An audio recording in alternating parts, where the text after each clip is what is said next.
All right, all. We're looking today at the immune system, just a brief flyover, and looking at what kinds of things upset the immune system. Okay, so part of this last unit involves looking at defenses, basically, against invaders. So, the immune system is an adaptation that our bodies have developed to prevent invasion from lots of different things. Um, it's genetic, okay, which means it's evolved, right, over time, and it has adaptive components that can be customized throughout the course of your lifetime. So as you are infected by new invaders, your immune system kind of takes them apart and figures out how to fight them, and then adapts by creating defenses specific to those invaders. So you don't really build an immunity against something unless you actually get sick with it. Okay, so the organs involved in the immune system are the lymph nodes. Those are the little glands that, like, if you get a sore throat and you get swollen glands, those are the glands that get swollen. They produce a lot of the cells of the lymph node, and they produce a fluid called lymph that actually carries a lot of those lymph node or those immune system cells around the body. Lymph nodes also filter out the blood and filter invaders and destroy those invaders as well. Bone marrow produces white blood cells. Spleen is the largest of your lymphatic organs. The thymus, liver, and your skin is the largest of the immune system organs. So your skin, for example, your stomach acid, eyelashes, mucus in your nose, all of those are primary defenses. They're nonspecific, and their goal is to prevent something from getting in, right? Okay. Those are innate defenses, essentially. That's what they're called. Okay. And then you've got these secondary defenses that kick in if something else comes in. Okay. Now, so what actually invades in your body? Well, first of all, the term for an infectious agent that causes your immune system to get upset is an pathogen, okay? And on the surface of the pathogen are proteins that are called antigens, okay? And so these are just little things. Here's an antigen right here, and it's attached to something like a pathogen. Antigen, by the way, is a kind of an umbrella term for anything that upsets your immune system, right? Pathogens are specifically infectious agents that get into your body. But our body recognizes that something does not belong there because of these surface proteins, these antigens. And it's the antigens that your body will build these Y-shaped molecules to attach to. These Y-shaped molecules are antibodies. So antibodies' job is to latch on to the antigens on an invader, and that prevents the invader from actually getting into your body cells and causing problems. But there's a few steps between the invasion from the invader and then getting to the point where you're able to construct these antigens. And that's the adaptive part, right? That's the part where this end that attaches is custom built to fight the invader, but the invader has to be there in order for your body to know how to build the antibody to fight that antigen. There are also antigens present on pollen, dust, and then foods, right? So when you have an allergy, what's happening is that your body is treating that thing like peanut butter. If you've got a peanut allergy, it thinks peanut butter is trying to kill you, right? And so it has an immune system reaction to the components of the peanuts in the peanut butter, and that's why you have that allergic reaction. All right, so let's look at the invaders themselves. Bacteria, common invaders, right? These are prokaryotic organisms. Here they are right here. That's the bacteria. Here's some bacteria, right? So they will enter your cells. A lot of them produce toxins that are harmful to cells, and that's what makes your body react. Sometimes when the bacteria are inside of your body and die, then they produce toxins afterward. And again, it just makes you sick. There can be parasitic invaders, like certain protists, right? Insects can even be parasitic invaders. Some worms, like tapeworms, can be parasitic invaders. Fungus are typically their surface, but you can have babies get an infection in their mouth called thrush. It's basically a yeast fungus that gets into their mouth and is causing an overgrowth in their mouth. And then, of course, we have viruses, and viruses are weird. They're not living, but because they're active inside of living things, we put them into the study of biology. Notice that the viruses that you see here are all unique, and that's because these viruses infect different body cells. Essentially, a virus has a protein coat. It has these little components here that might match the shape of a receptor on one of your body cells. And essentially, the virus can then get into your body cells. And when it gets in, it will either immediately become active or it'll hide for a while until it's triggered. And then it will become active. And when a virus is active, what it does is it converts that cell into a virus factory. And so your cell no longer functions as a body cell. It functions as a viral factory. Okay. And because you have so many different cells with so many different receptors, if you just get a virus, say adenovirus right here, this is a virus that causes the common cold in a lot of people. That adenovirus, when it enters, it's not infecting, say, skin cells, right?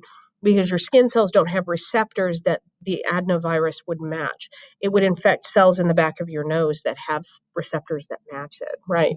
Same with influenza. You don't get influenza, say, in your urinary bladder, right? There's no receptors in your urinary bladder that the influenza virus can attach to. Okay, so viruses are specific to the host cell they're trying to infect, and that's why you have a lot of variation.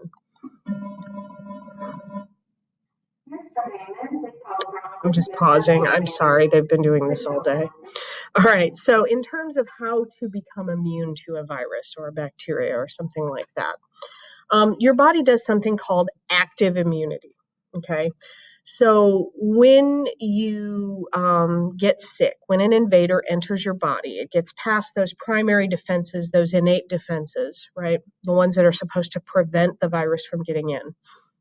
The skin, tears, mucus, even stomach acid, right, is meant to destroy pathogens before they can get into your bloodstream.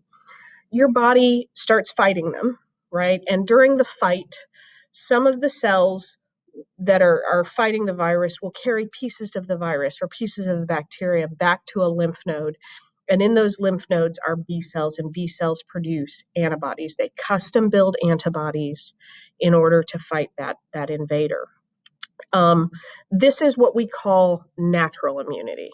Okay, so your body is exposed to a pathogen, and as a result of this, once it has learned how to fight the invader, once it's made the antibodies go out, they lock onto the invaders, and then the invaders can no longer infect any new cells, and then the rest of your immune system can clean them up and destroy them, right?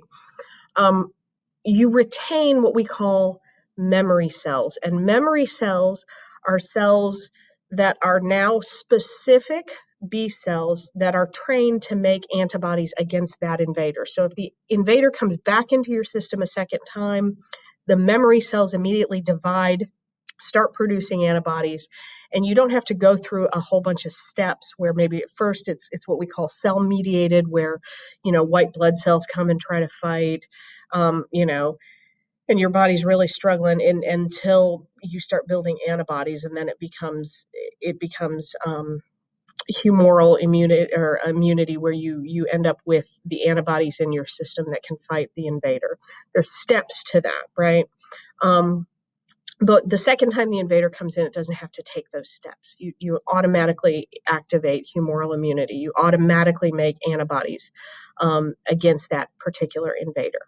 We can also do this artificially through vaccination. Okay, so vaccines give you either a weakened or strain of whatever invader you're immunizing against, or they give you just a piece of the protein coat of the invader. It's enough that your immune system will recognize it, react to it, build antibodies against it without you having to necessarily get sick. Okay, both of these are active immunity. Okay, active immunity is you build your own antibodies against the invader. Passive immunity is a little different. Passive immunity happens when your body does not actually work to build the immunity yourself. Somebody gives you the antibodies. So naturally, you actually have had immunity as a tiny baby, right? From your mother's immune system. Before you were born, she passed a bunch of her immune system cells to you through the placenta, and you retained those in your system for a short period of time. If you were breastfed, she continued to pass immune system cells to you through the breast milk. Okay, that's passive immunity. Now, the thing is that passive immunity was designed to just get you through that really fragile, tiny baby phase. So it's not permanent. Passive immunity is not permanent. You're just being given antibodies, and over time, those antibodies will break down. You're not being given the cells that produce the antibodies. Okay. There is also artificial passive immunity. A lot of times when people have some sort of autoimmune disorder, and we'll get to those in a second, but a disorder of the immune system, where they have to take immune suppressing drugs to try to calm the immune system down, they will be given antibodies intravenously. And those are donated from another organism's immune system. Or now what we're finding with COVID in the current situation is some artificial antibodies are being used. Lab-produced antibodies are being used as well. All right, so in autoimmune diseases, for whatever reason, the body stops being sensitive to itself. In other words, remember, you have markers on all of your cells, and those markers say, hey, I'm a body cell, leave me alone, right? And any cell that has those protein markers on its surface, the white blood cells and other immune system cells, generally leave alone, right? But for whatever reason, in an autoimmune disease, the body starts attacking them. One of those diseases is RA, rheumatoid arthritis, which is what you're seeing here, where for whatever reason, the body starts attacking cells in the joints, okay? Scientists are still not real sure why those autoimmune diseases happen, but there are a bevy of them, and that's an area of research as well. So we've talked about cures, right? We've talked about what do we do when we get a virus, how does your body react, and so on. Let's talk about treatments, right? So remember, vaccines are a prevention measure, right? When we intervene, that's what we're doing. We're preventing, right? You making immune system cells that you're going to use again later as memory cells to produce more antibodies, that's prevention of future infections. But what do we do that allows us to treat an active infection when the immune system is struggling and needs a little help? Generally, we give either antibiotics or antivirals, right? So if you've had the flu and you've taken Tamiflu, that's an antiviral medication. And what it does is it either interferes with the replication of viral DNA or RNA, or it messes with the protein code of viruses so they're not produced correctly. And it doesn't stop the active infection, but it stops the virus from reproducing inside of the body and lets your body get a handle on the virus that's already there and keeps more virus from being made. Antibiotics are medications that only treat pathogens because they disrupt life processes, right? Living pathogens that have life processes. So they may break down the cell membrane of the invader. They may interfere with the invader's ability to replicate. There's all different sorts of things that antibiotics will do. But they all have in common that the pathogen that you're treating has to be alive, right? Because they're interfering with life processes. So antibiotics do not work on viral infections. And in fact, what scientists are really, really concerned about right now is antibiotic resistance, because antibiotics have been used to treat so many things over the years. When they were first invented, everybody was super excited about them, right? Because it saved a lot of lives. It treated viral or bacterial infections that normally people would have died from, right? But then they started to be used on other things that it turns out they weren't bacterial infections, they were viral. And the more and more we put antibiotics into people's systems, the more and more the bacteria within their systems started to mutate and become resistant, right? You'd get a bacterium that mutates and is resistant to antibiotics. And then pretty soon what happens is if you get sick with that bacteria, the antibiotics no longer work, right? It's natural selection in action, right? Um, and so overuse of antibiotics can lead to antibiotic resistance, which is why doctors are starting to pull back from antibiotics and really reserve them for the sickest people who really need them the most. And they're waiting to make sure that the infection is truly, truly a bacterial one and not a viral one. So when you go to the doctor may ask you a bunch of things about your symptoms, and then based on that say, yeah, you just need to rest and get plenty of fluids. That'll be $90 or whatever your copay is.